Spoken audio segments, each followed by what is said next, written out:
Hello friends, ഇന്ന് നമ്മൾ എടുക്കാൻ പോകുന്നത് ബേസിക് സയൻസ് 8ാം ക്ലാസ്സിലെ ചാപ്റ്റർ 1ന്റെ പാർട്ട് 2 ക്ലാസ് ആണ്.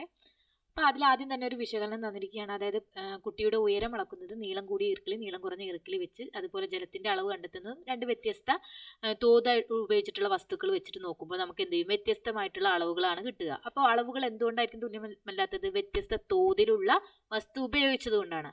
അപ്പോൾ നമുക്ക് വേണ്ടത് എല്ലാവർക്കും ഒരേ തോത് ഉപയോഗിക്കുമ്പോൾ ഒരേ അളവ് തന്നെ ലഭിക്കേണ്ടതുണ്ട്. ഓക്കെ, അപ്പോൾ ഒരേ തോത് ഉപയോഗിക്കുമ്പോൾ ഒരേ അളവാണ് നമുക്ക് ലഭിക്കേണ്ടത്. അപ്പോൾ ഒരു ഭൗതിക അളവ് ലോകത്തിന്റെ ഏത് കോണിലുള്ളവർ അളന്നാലും ഒരേ അളവ് തന്നെ ലഭിക്കേണ്ടേ? ഇതിനായി എല്ലാവരും ഒരു നിശ്ചിത തോത് സ്വീകരിച്ചാൽ മതിയാകുമല്ലോ. ഇതിനെ ഭൗതിക അളവുകളുടെ യൂണിറ്റ് എന്ന് പറയുന്നു. ഓക്കെ, നിശ്ചിതമായ ഒരു അടിസ്ഥാന തോതാണ് എന്തെന്ന് പറയുന്നത്? ഭൗതിക അളവുകളുടെ യൂണിറ്റ് എന്ന് പറയുന്നത്. അതായത് ഒരു ഭൗതിക അളവിനെ കൃത്യമായി പ്രസ്താവിക്കാൻ ലോകമെമ്പാടും അംഗീകരിച്ചിരിക്കുന്ന തോതാണ് യൂണിറ്റ് എന്ന് പറയുന്നത്. ഒരു ഭൗതിക അളവിനെ കൃത്യമായി പ്രസ്താവിക്കാൻ ലോകമെമ്പാടും അംഗീകരിച്ചിരിക്കുന്ന തോതാണ് യൂണിറ്റ്. ഓക്കെ, നെക്സ്റ്റ്, പഴയ കാലത്ത് നമ്മൾ അളന്നിരുന്ന അളവുകോലുകൾ പോലുള്ളതാണ് ഒരു അടി, ഒരു മുഴം, ഒരു ചാൺ എന്ന് പറയുന്നത്. അടി, മുഴം, ചാൺ എന്നൊക്കെ പണ്ട് നീളം അളക്കാൻ വേണ്ടി ഉപയോഗിച്ചിരുന്നതാണ്. പക്ഷെ ഇത് ഉപയോഗിക്കുമ്പോൾ എന്താണ്, കൃത്യത കുറവുണ്ട്. മറ്റു പ്രദേശങ്ങളിലുള്ളവർക്ക് അളവുകൾ വിശകലനം ചെയ്യാൻ പ്രയാസമായിരിക്കും. അങ്ങനെയുള്ള കാര്യങ്ങളൊക്കെയാണ്. അപ്പം നമുക്ക് എന്ത് ചെയ്യണം, എല്ലാവർക്കും ഒരേ അളവ് വേണം. ഇന്ന് നീളം അളക്കാൻ ലോകത്ത് എല്ലായിടത്തും മീറ്റർ എന്ന യൂണിറ്റ് ആണ് ഉപയോഗിക്കുന്നത്. ഓക്കെ, മീറ്റർ എന്ന യൂണിറ്റ് ആണ് ഇന്ന് ലോകത്ത് ഉപയോഗിക്കുന്നത് അളക്കാൻ, നീളം അളക്കാൻ. ഇതുപോലെ മറ്റെല്ലാ ഭൗതിക അളവുകൾക്കും ലോകമെമ്പാടും അംഗീകരിച്ച യൂണിറ്റുകളുണ്ട്.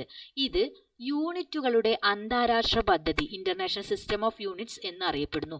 ഇതിന്റെ ചുരുക്കെഴുത്താണ് SI യൂണിറ്റ് എന്ന് പറയുന്നത്. ഓക്കെ, അപ്പൊ യൂണിറ്റുകളുടെ അന്താരാഷ്ട്ര പദ്ധതിയാണ് ഇന്റർനാഷണൽ സിസ്റ്റം ഓഫ് യൂണിറ്റ്സ്. അതിനെ ചുരുക്കി എഴുതുകയാണ് എന്ന് പറഞ്ഞു കഴിഞ്ഞാൽ SI യൂണിറ്റ് എന്ന് പറയുന്നു. ഓക്കെ, അതായത് ഒരേ ഭൗതിക അളവുകൾ തന്നെ വിവിധ സന്ദർഭങ്ങളിൽ വ്യത്യസ്ത യൂണിറ്റുകൾ ആവശ്യമാണ്. ഓക്കെ, ഒരു ഭൗതിക അളവിന് വിവിധ സന്ദർഭങ്ങളിൽ വ്യത്യസ്ത യൂണിറ്റ് ആവശ്യം. എങ്ങനെയുള്ള സന്ദർഭങ്ങളിൽ? താരതമ്യേന കൂടിയ അളവുകൾക്ക് വലിയ യൂണിറ്റുകളും കുറഞ്ഞ അളവുകൾക്ക് ചെറിയ യൂണിറ്റുകളുമാണ് ഉപയോഗിക്കുന്നത്. ഒരേ ഭൗതിക അളവുകൾ തന്നെ വിവിധ സന്ദർഭങ്ങളിൽ വ്യത്യസ്ത യൂണിറ്റുകൾ ആവശ്യമാണ്. താരതമ്യേന കൂടിയ അളവുകൾക്ക് വലിയ യൂണിറ്റുകളും കുറഞ്ഞ അളവുകൾക്ക് ചെറിയ യൂണിറ്റുകളുമാണ് നമ്മൾ ഉപയോഗിക്കുന്നത്. ഇനി നീളത്തിന്റെ വിവിധ യൂണിറ്റുകളാണ് പറയുന്നത്. നീളത്തിന്റെ SI യൂണിറ്റ് ആണ് മീറ്റർ, ഇമ്പോർട്ടന്റ് ആണ്. നീളത്തിന്റെ SI യൂണിറ്റ് എന്താണ്? മീറ്റർ ആണ്. നീളത്തിന്റെ മറ്റ് യൂണിറ്റുകൾ ഏതൊക്കെയാണ്? Centimetre, millimetre, kilometre. ഓക്കെ, ഇനി ഒരു മീറ്റർ എന്ന് പറയുന്നത് 100 സെന്റിമീറ്റർ ആണ്. ഒരു മീറ്റർ എന്ന് പറയുന്നത് 100 സെന്റിമീറ്റർ ആണ്. ഒരു സെന്റിമീറ്റർ എന്ന് പറയുന്നത് 10 മില്ലിമീറ്റർ ആണ്. ഒരു സെന്റിമീറ്റർ എന്ന് പറയുന്നത് 10 മില്ലിമീറ്റർ ആണ്. ഒരു മീറ്റർ എന്ന് പറയുന്നത് 1000 മില്ലി ലിറ്റർ ആണ്. ഇത് ഇവിടെ തന്നെ പഠിച്ചു പോകും, ഇമ്പോർട്ടന്റ് ആണ്. ഒരു മീറ്റർ 100 സെന്റിമീറ്റർ, ഒരു സെന്റിമീറ്റർ 10 മില്ലിമീറ്റർ, ഒരു മീറ്റർ 1000 മില്ലിമീറ്റർ. അടുത്തതൊരു നോട്ടീസാണ്. 2022 ഒക്ടോബർ 30 മുനിസിപ്പാലിറ്റി പരിധിയിലുള്ള കടകളിലെ 30 മൈക്രോണിൽ താഴെയുള്ള പ്ലാസ്റ്റിക് കവറുകളുടെ വിൽപ്പന നിരോധിച്ചു. അപ്പോൾ മുനിസിപ്പാലിറ്റികളിൽ എത്ര മൈക്രോൺ താഴെയുള്ള പ്ലാസ്റ്റിക് കവറുകളാണ് നിരോധിച്ചിരുന്നത്? 30 മൈക്രോൺ താഴെയുള്ളവ. അപ്പോൾ എന്താണ് മൈക്രോൺ? മൈക്രോൺ എന്നത് മൈക്രോമീറ്റർ എന്നതിന്റെ ചുരുക്കപ്പേരാണ്. മൈക്രോൺ എന്നത് എന്താണ്? മൈക്രോമീറ്റർ എന്നതിന്റെ ചുരുക്കപ്പേരാണ്. ഒരു മീറ്റർ എന്ന് പറയുന്നത് 10 ലക്ഷം മൈക്രോമീറ്റർ ആണ്. ഒരു മീറ്റർ എന്ന് പറയുന്നത് 10 ലക്ഷം മൈക്രോമീറ്റർ ആണ്. ഇമ്പോർട്ടന്റ്. അടുത്തത്, ഒരു കിലോമീറ്റർ എത്ര മീറ്റർ ആണെന്നുള്ളതാണ്. ഓക്കെ, കിലോമീറ്റർ എത്ര മീറ്റർ ആണ്? ഒരു കിലോമീറ്റർ എന്ന് പറയുന്നത് 1000 മീറ്റർ ആണ് ഒരു കിലോമീറ്റർ എന്ന് പറയുന്നത്. അടുത്തത് അസ്ട്രോണമിക്കൽ യൂണിറ്റ് ആണ്. എന്താണ് അസ്ട്രോണമിക്കൽ യൂണിറ്റ്?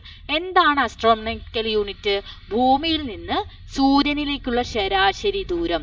ഓക്കെ, ഭൂമിയിൽ നിന്ന് സൂര്യനിലേക്കുള്ള ശരാശരി ദൂരമാണ് അസ്ട്രോണമിക്കൽ യൂണിറ്റ്. ഇത് ഏകദേശം 15 കോടി കിലോമീറ്റർ ആണ്. ഓക്കെ, എത്ര കിലോമീറ്റർ അകലെയാണ്? 15 കോടി കിലോമീറ്റർ. ഓക്കെ, അസ്ട്രോണമിക്കൽ യൂണിറ്റ് എന്ന് പറയുന്നത് ഭൂമിയിൽ നിന്ന് സൂര്യനിലേക്കുള്ള ശരാശരി ദൂരമാണ്. ഒരു വർഷം കൊണ്ട് പ്രകാശം ശൂന്യതയിലൂടെ സഞ്ചരിക്കുന്ന ദൂരമാണ് പ്രകാശവർഷം. എന്താണ് പ്രകാശവർഷം? ഒരു വർഷം കൊണ്ട് പ്രകാശം ശൂന്യതയിലൂടെ സഞ്ചരിക്കുന്ന ദൂരത്തെയാണ് നമ്മൾ പ്രകാശവർഷം എന്ന് പറയുന്നത്. അങ്ങനെയെങ്കിൽ ഒരു സെക്കൻഡില് ഏകദേശം 3 ലക്ഷം കിലോമീറ്റർ വേഗതയിലാണ് പ്രകാശം സഞ്ചരിക്കുന്നത്. ഓക്കെ, ഒരു സെക്കൻഡില് ഏകദേശം 3 ലക്ഷം കിലോമീറ്റർ വേഗതയിലാണ് പ്രകാശം സഞ്ചരിക്കുന്നത്. ഇനി മാസാണ്. മാസ് എന്ന് പറയുന്നത് ഒരു വസ്തുവിൽ അടങ്ങിയിരിക്കുന്ന ദ്രവ്യത്തിന്റെ അളവാണ് അതിന്റെ മാസ് എന്ന് പറയുന്നത്. ഒരു വസ്തുവിൽ അടങ്ങിയിരിക്കുന്ന ദ്രവ്യത്തിന്റെ അളവാണ് എന്തെന്ന് പറയുന്നത്? അതിന്റെ മാസ് എന്ന് പറയുന്നത്. ഒരു വസ്തുവിൽ അടങ്ങിയിരിക്കുന്ന ദ്രവ്യത്തിന്റെ അളവ് എന്താണ്? അതിന്റെ മാസ് ആണ്. ഓക്കെ, ഇമ്പോർട്ടന്റ് ആണ്. ഇനി മാസിന്റെ SI യൂണിറ്റ് ആണ്. ഓക്കെ, മാസിന്റെ SI യൂണിറ്റ് എന്ന് പറയുന്നത് കിലോഗ്രാം ആണ്. ഓക്കെ, നീളത്തിന്റെ എന്താണ്? മീറ്റർ ആണ്. ഓക്കെ, മീറ്റർ ആണ്. പക്ഷേ മാസിന്റെ ഒരിക്കലും ഗ്രാം ആണെന്ന് വിചാരിക്കരുത്, കിലോഗ്രാം ആണ് മാസിന്റെ SI യൂണിറ്റ് എന്ന് പറയുന്നത്. എന്നാൽ ഗുളികയിലും പേസ്റ്റിലും നോക്കിക്കേ, നമുക്ക് പേസ്റ്റിൽ 200 ഗ്രാമും കാണാം, ഗുളികയിൽ 650 മില്ലിഗ്രാമും കാണാം. അതായത് മാസിന്റെ ചെറിയ യൂണിറ്റുകളാണ് മില്ലിഗ്രാം ആൻഡ് ഗ്രാം എന്ന് പറയുന്നത്. ഇനി 1 ഗ്രാം എന്ന് പറയുന്നത് 1000 മില്ലിഗ്രാം ആണ്. 1 ഗ്രാം എന്ന് പറയുന്നത് എത്രയാണ്? 1000 മില്ലിഗ്രാം ആണ്. ഇനി മാസിന്റെ വലിയ യൂണിറ്റുകളാണ് ക്വിന്റൽ ആൻഡ് ടൺ എന്ന് പറയുന്നത്. എന്തൊക്കെയാണ്? Quintal and ton. ഇനി ഇവിടെ പറയുന്നുണ്ട് കിലോഗ്രാമുമായുള്ള ബന്ധം മില്ലിഗ്രാമിന്. ഓക്കെ, 10 ലക്ഷം മില്ലിഗ്രാം ചേർന്ന് കഴിഞ്ഞാൽ 1 കിലോഗ്രാം ആവും. ഓക്കെ, 10 ലക്ഷം മില്ലിഗ്രാം ചേർന്ന് കഴിഞ്ഞാൽ 1 കിലോഗ്രാം ആവും. 1000 ഗ്രാം ചേർന്ന് കഴിഞ്ഞാൽ 1 കിലോഗ്രാം ആവും. Okay, 1000 gram 1 kilogram. 100 കിലോഗ്രാം ആണെങ്കിൽ അതൊരു കിൻഡലാണ്. 100 കിലോഗ്രാം ആണെങ്കിൽ അതൊരു കിൻഡലാണ്. 1000 കിലോഗ്രാം 1 ടണ്ണ്. ഓക്കെ, 10 ലക്ഷം മില്ലിഗ്രാം 1 കിലോഗ്രാം ആണ്. 1000 ഗ്രാം 1 കിലോഗ്രാം ആണ്. 100 കിലോഗ്രാം എന്ന് പറയുന്നത് 1 കിൻഡലാണ്. 1000 കിലോഗ്രാം എന്ന് പറയുന്നത് 1 ടണ്ണാണ്. ഓക്കെ, ഇമ്പോർട്ടന്റ് ആണ്. അടുത്തത് സമയത്തിന്റെ വിവിധ യൂണിറ്റുകളാണ്. സമയത്തിന്റെ SI യൂണിറ്റ് എന്ന് പറയുന്നത് സെക്കൻഡ് ആണ്. ഓക്കെ, സമയത്തിന്റെ SI യൂണിറ്റ് എന്താണ്? സെക്കൻഡ് ആണ്. ഓക്കെ, അതേസമയം മറ്റ് യൂണിറ്റുകളാണ് മിനിറ്റും മണിക്കൂറും. 1 മിനിറ്റ് എന്ന് പറഞ്ഞു കഴിഞ്ഞാൽ 60 സെക്കൻഡ് ആണ്. 1 മിനിറ്റ് എന്ന് പറയുന്നത് എന്താണ്? 60 സെക്കൻഡ് ആണ്. 1 മണിക്കൂർ എന്ന് പറയുന്നത് 3600 സെക്കൻഡ് ആണ്. ഓക്കെ, 1 മണിക്കൂർ എന്ന് പറയുന്നത് എന്താണ്? 3600 സെക്കൻഡ് ആണ്. 1 മിനിറ്റ് 60 സെക്കൻഡും 1 മണിക്കൂർ 3600 സെക്കൻഡും ആണ്. ഇനി വ്യാപ്തമാണ്. ഓക്കെ, വ്യാപ്തം എന്ന് പറഞ്ഞാൽ ഒരു വസ്തുവിന് സ്ഥിതി ചെയ്യാൻ ആവശ്യമായ സ്ഥലത്തിന്റെ അളവാണ് അതിന്റെ വ്യാപ്തം എന്ന് പറയുന്നത്. ഒരു വസ്തുവിന് സ്ഥിതി ചെയ്യാൻ ആവശ്യമായ സ്ഥലത്തിന്റെ അളവാണ് അതിന്റെ വ്യാപ്തം എന്ന് പറയുന്നത്. വ്യാപ്തത്തിന്റെ SI യൂണിറ്റ് ക്യൂബിക് മീറ്റർ ആണ്. ഓക്കെ, ക്യൂബിക് മീറ്റർ ആണ്. വ്യാപ്തത്തിന്റെ SI യൂണിറ്റ് എന്താണ്? ക്യൂബിക് മീറ്റർ ആണ്. 1 ലിറ്റർ എന്ന് പറഞ്ഞു കഴിഞ്ഞാൽ 1000 ക്യൂബിക് സെന്റിമീറ്റർ ആണ്. 1 ലിറ്റർ എന്ന് പറയുന്നത് 1000 ക്യൂബിക് സെന്റിമീറ്റർ ആണ്. 1 ലിറ്റർ എന്ന് പറയുന്നത് 1000 മില്ലി ലിറ്റർ ആണ്. 1 ലിറ്റർ എന്ന് പറയുന്നത് 1000 ക്യൂബിക് സെന്റിമീറ്റർ ആണ്. അതേസമയം 1 ലിറ്റർ എന്ന് പറയുന്നത് 1000 മില്ലി ലിറ്റർ ആണ്. ഓക്കെ, അടുത്തത് സാന്ദ്രതയാണ്. സാന്ദ്രത എന്ന് പറയുന്നത് മാസ് ഡിവൈഡഡ് ബൈ വ്യാപ്തം എന്നത് യൂണിറ്റ് വ്യാപ്തം പദാർത്ഥത്തിന്റെ മാസ് ആണല്ലോ, മാസാണ്. ഓക്കെ, മാസ് ഡിവൈഡഡ് ബൈ വ്യാപ്തം എന്നത് യൂണിറ്റ് വ്യാപ്തം, അതായത് പദാർത്ഥത്തിന്റെ മാസാണ്. യൂണിറ്റ് വ്യാപ്തം പദാർത്ഥത്തിന്റെ മാസിനെ സാന്ദ്രത എന്ന് പറയുന്നു. ഓക്കെ, യൂണിറ്റ് വ്യാപ്തം പദാർത്ഥത്തിന്റെ മാസിനെ സാന്ദ്രത എന്ന് പറയുന്നു. അപ്പൊ സാന്ദ്രത എന്ന് പറയുന്നത് മാസ് ഡിവൈഡഡ് ബൈ വ്യാപ്തമാണ്. ഓക്കെ, അടുത്തത് അടിസ്ഥാന യൂണിറ്റുകളാണ്. ഓക്കെ, 1960 പാരീസിൽ നടന്ന രാജ്യങ്ങളുടെ സമ്മേളനത്തിലാണ് എന്ത് അംഗീകാരം കിട്ടിയത്? ഇന്റർനാഷണൽ സിസ്റ്റം ഓഫ് യൂണിറ്റ്സ് അഥവാ SI യൂണിറ്റുകൾക്ക് സാർവദേശീയ അംഗീകാരം കിട്ടിയത്. അപ്പോൾ SI യൂണിറ്റുകൾക്ക് സാർവദേശീയ അംഗീകാരം കിട്ടിയ വർഷമാണ് 1960 പാരീസിൽ വെച്ച്. ഇമ്പോർട്ടന്റ് ആണ്. അടുത്തത് അടിസ്ഥാന അളവുകളുടെ യൂണിറ്റുകളാണ് അടിസ്ഥാന യൂണിറ്റുകൾ. ഓക്കെ, അടിസ്ഥാന അളവുകളുടെ യൂണിറ്റുകളാണ് അടിസ്ഥാന യൂണിറ്റുകൾ എന്ന് പറയുന്നത്. അടുത്തത് അടിസ്ഥാന യൂണിറ്റുകളും അവയുടെ പ്രതീകങ്ങളും താഴെ കൊടുത്തിരിക്കുന്നു. ഓക്കെ, അപ്പൊ അടിസ്ഥാന അളവായിട്ടുള്ള നീളത്തിന്റെ അടിസ്ഥാന യൂണിറ്റ് ആണ് മീറ്റർ എന്ന് പറയുന്നത്. മാസിന്റെ ആണെങ്കിൽ കിലോഗ്രാം, സമയത്തിന്റെ ആണെങ്കിൽ സെക്കൻഡ്, താപനിലയുടെ ആണ് കെൽവിൻ, വൈദ്യുത പ്രവാഹ തീവ്രതയാണെങ്കിൽ ആംബിയർ, പദാർത്ഥത്തിന്റെ അളവാണെങ്കിൽ മോള്, പ്രകാശ തീവ്രതയാണെങ്കിൽ കാൻഡില. ഓക്കെ, നീളം, മാസ്, സമയം, താപനില, വൈദ്യുത പ്രവാഹ തീവ്രത, പദാർത്ഥത്തിന്റെ അളവ്, പ്രകാശ തീവ്രത, ഇതെല്ലാം എന്താണ്? അടിസ്ഥാന യൂണിറ്റുകളാണ്. ഈ അടിസ്ഥാന യൂണിറ്റുകളുടെ പ്രതീകങ്ങളും അടിസ്ഥാന അളവുകളാണ്. ഈ അടിസ്ഥാന അളവുകളുടെ യൂണിറ്റുകളാണ് metre, kilogram, second, kelvin, ampere, mole, candela എന്ന് പറഞ്ഞ് നമ്മൾ പഠിക്കുന്നത്. ഇമ്പോർട്ടൻ്റ് ആണത്. അതുപോലെ തന്നെ SI യൂണിറ്റുകളുടെ പ്രത്യേകതകൾ എന്തെല്ലാമാണെന്നാണ്. ഏകീകൃത യൂണിറ്റാണ് SI യൂണിറ്റുകൾ. ഓക്കെ, ഏകീകൃത യൂണിറ്റുകളാണ്, അന്താരാഷ്ട്ര അംഗീകാരമുള്ളവയാണ്. ഇവയെ അടിസ്ഥാനമാക്കി മറ്റ് അളവുകളുടെ യൂണിറ്റുകൾ പ്രസ്താവിക്കാൻ കഴിയും. മറ്റ് അളവുകളുടെ യൂണിറ്റുകൾ എന്ന് പറയുമ്പോൾ ഏത് അളവുകളാണ്? വ്യുൽപ്പന്ന അളവുകളാണ്. ഓക്കെ, വ്യുൽപ്പന്ന അളവുകളുടെ യൂണിറ്റുകൾ പ്രസ്താവിക്കാൻ നമുക്ക് എന്ത് കഴിയും? ഈ അടിസ്ഥാന യൂണിറ്റുകൾ കൊണ്ട് കഴിയുമെന്നാണ്. ഓക്കെ, അപ്പൊ അടുത്തത് കൊടുത്തുന്നു വ്യുൽപ്പന്ന യൂണിറ്റുകൾ. വ്യുൽപ്പന്ന അളവുകൾ നമ്മൾ എന്താണെന്ന് മനസ്സിലാക്കിയല്ലോ. എങ്ങനെയാണ്? ഭൗതിക അളവുകൾ മാത്രം വെച്ചുകൊണ്ട് പ്രസ്താവിക്കാൻ കഴിയുന്നവയാണ് വ്യുൽപ്പന്ന അളവുകൾ, അല്ലെങ്കിൽ നമ്മുടെ ഭൗതിക അളവിനെ ആശ്രയിച്ച് നിൽക്കുന്നതാണ് വ്യുൽപ്പന്ന അളവുകൾ എന്ന് പറയുന്നത്. അപ്പോൾ വ്യാപ്തം, സാന്ദ്രത എന്നിവ വ്യുൽപ്പന്ന അളവുകളാണ്. ഏതൊക്കെയാണ്? വ്യാപ്തവും സാന്ദ്രതയും വ്യുൽപ്പന്ന അളവുകളാണ്. ഇവയുടെ യൂണിറ്റ് ആണ് വ്യുൽപ്പന്ന യൂണിറ്റ് എന്ന് പറയുന്നത്. ഓക്കെ, ഇനി നമുക്ക് നോക്കാം. പരപ്പളവ് എന്ന് പറയുന്നത് നീളം ഇൻറ്റു വീതി, metre into metre, square metre, metre square എന്ന് പറയുന്നത്.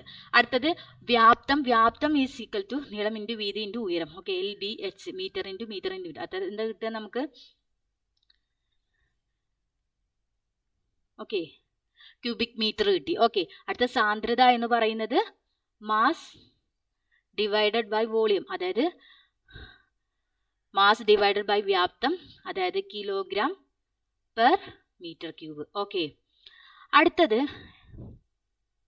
അടിസ്ഥാന യൂണിറ്റുകൾ ഉപയോഗിച്ച് പ്രസ്താവിക്കുന്നതോ അടിസ്ഥാന യൂണിറ്റുകളെ ആശ്രയിച്ച് നിലനിൽക്കുന്നതോ ആയ യൂണിറ്റുകളാണെന്ത്? വ്യുൽപ്പന്ന യൂണിറ്റ്. നമ്മൾ ഒരുപാട് തവണ പറഞ്ഞു കഴിഞ്ഞു. ഇനി 1.5 ലിറ്റർ ജലത്തിന്റെ മാസ് 1.5 കിലോഗ്രാം, ജലത്തിന്റെ സാന്ദ്രത 1000 kilogram per cubic metre. Okay, ഇനി തെറ്റായ രീതി എങ്ങനെയാണ്?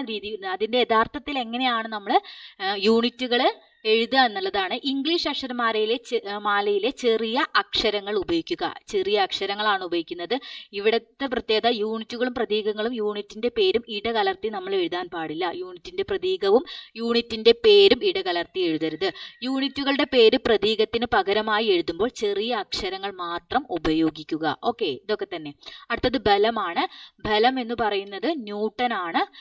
അതിന് നമ്മൾ ക്യാപിറ്റൽ കൊടുക്കുന്നു. അതായത് വ്യക്തികളുടെ പേരാണെങ്കിൽ നമ്മൾ ക്യാപിറ്റൽ ലെറ്റർ വെച്ചിട്ടാണ് സൂചിപ്പിക്കേണ്ടത്. അതായത് താപനില, കെൽവിൻ. ഓക്കെ, കെൽവിൻ എന്നുള്ള പേരിൽ നിന്നാണ് K എന്ന് പറയുന്ന ക്യാപിറ്റൽ ലെറ്ററിൽ നമ്മൾ ഉപയോഗിക്കുന്നത് താപനിലേനെ. Okay, unit. ഇനി നീളം എന്ന് പറയുന്നതിന് നമ്മൾ ഇവിടെ പറയുന്ന കാര്യം, കുത്ത്, കോമ എന്നീ ചിഹ്നങ്ങളൊന്നും വാചകത്തിന് ഉപയോഗിക്കാം, പക്ഷേ പ്രതീകങ്ങളുടെ ഇടയിൽ കൊണ്ട് വെക്കരുത് എന്നുള്ളതാണ്. ഓക്കെ, അപ്പൊ ഇവിടെ ശരിയായത് നോക്കി പഠിച്ചാൽ മതി. ഡെസ്കിന്റെ നീളം 60 cm ആണ്. ഡെസ്കിന്റെ നീളമാണ് 60 cm. ഓക്കെ, ഊർജത്തിന്റെയാണ് ന്യൂട്ടൺ മീറ്റർ. ഓക്കെ, അപ്പൊ ഇവിടെ നമ്മൾ കണ്ടത് യൂണിറ്റുകളുടെ ഗുണിതങ്ങളായ വ്യുൽപ്പന്ന യൂണിറ്റുകൾ. ഓക്കെ, 2 യൂണിറ്റുകൾ തമ്മിലുള്ള. ഓക്കെ, അപ്പോൾ യൂണിറ്റുകളുടെ ഗുണിതമായ വ്യുൽപ്പന്ന യൂണിറ്റുകൾ എഴുതുമ്പോൾ അവർക്കിടയിൽ എന്ത് വേണം? കുത്ത് അല്ലെങ്കിൽ സ്പേസ് വേണം. ഓക്കെ, കുത്ത് അല്ലെങ്കിൽ സ്പേസ് വേണം. ഓക്കെ, ഇനി നെക്സ്റ്റ് ആണ് അളവ് ഉപകരണങ്ങൾ എന്ന് പറയുന്നത്. ഓക്കെ, അതിൽ നമ്മൾ മനസ്സിലാക്കേണ്ടത്, ഒരു ഉപകരണം ഉപയോഗിച്ച് അളക്കാവുന്ന ഏറ്റവും കുറഞ്ഞ അളവിനെ ലീസ്റ്റ് കൗണ്ട് എന്ന് പറഞ്ഞു. അപ്പൊ എന്താണ് ലീസ്റ്റ് കൗണ്ട്? ഒരു ഉപകരണം ഉപയോഗിച്ച് അളക്കുന്ന ഏറ്റവും കുറഞ്ഞ അളവിനെ നമ്മൾ പറയുന്നതാണ് ലീസ്റ്റ് കൗണ്ട് എന്ന് പറയുന്നത്. അപ്പൊ സ്കെയിലിന്റെ ലീസ്റ്റ് കൗണ്ട് എത്രയാണ്? 0.1 സെന്റിമീറ്റർ ആണ്. ഓക്കെ, സ്കെയിലിന്റെ ലീസ്റ്റ് കൗണ്ട് 0.1 സെന്റിമീറ്റർ ആണ്. ഏറ്റവും കുറഞ്ഞ അളവാണത്. ഓക്കെ, ഒരു ഉപകരണം വെച്ച് അളക്കുന്ന ഏറ്റവും കുറഞ്ഞ അളവാണ് ലീസ്റ്റ് കൗണ്ട് എന്ന് പറയുന്നത്. അടുത്തത് പേപ്പറുകളുടെ കനം എങ്ങനെ കണ്ടെത്താം? ഒരു പേപ്പറിന്റെ കനം കണ്ടെത്താനുള്ള ഇക്വേഷൻ ആണ് പേപ്പർ കെട്ടിന്റെ കനം ഡിവൈഡഡ് ബൈ എണ്ണം. ഇതാണ് ഇമ്പോർട്ടന്റ്. ഓക്കെ, ഒരു പേപ്പറിന്റെ കനം കണ്ടെത്താൻ വേണ്ടിയിട്ട് പേപ്പർ കെട്ടിന്റെ കനം ഡിവൈഡഡ് ബൈ എണ്ണം ചെയ്താൽ മതി. അടുത്തത് അളവ് ജാർ ഉപയോഗിച്ചിട്ട് വ്യാപ്തം കണ്ടെത്തുന്ന രീതിയാണ്. അതായത് നമ്മുടെ അളവിലെടുത്തിരിക്കുന്ന ജലവിധാനത്തിലേക്ക് എന്ത് ചെയ്യുന്ന ഒരു കല്ല് കെട്ടിയിട്ട് ആ കല്ല് താഴോട്ട് പോകുമ്പോൾ ആ ജലവിധാനത്തിൽ ഉണ്ടാവുന്ന മാറ്റം, അതിലൂടെ കല്ലിന്റെ വ്യാപ്തം നമുക്ക് കണ്ടെത്താം. അപ്പൊ ആദ്യം പറയുന്നത് അളവ് ജാർ ഏത് യൂണിറ്റിനെ അടിസ്ഥാനമാക്കിയിട്ടാണ് ഉള്ളത് എന്നാണ്. ഏതായിരിക്കും? മില്ലി ലിറ്റർ ആവും. Okay, milli litre. ഓക്കെ, ഇനി നമുക്ക് നോക്കാം.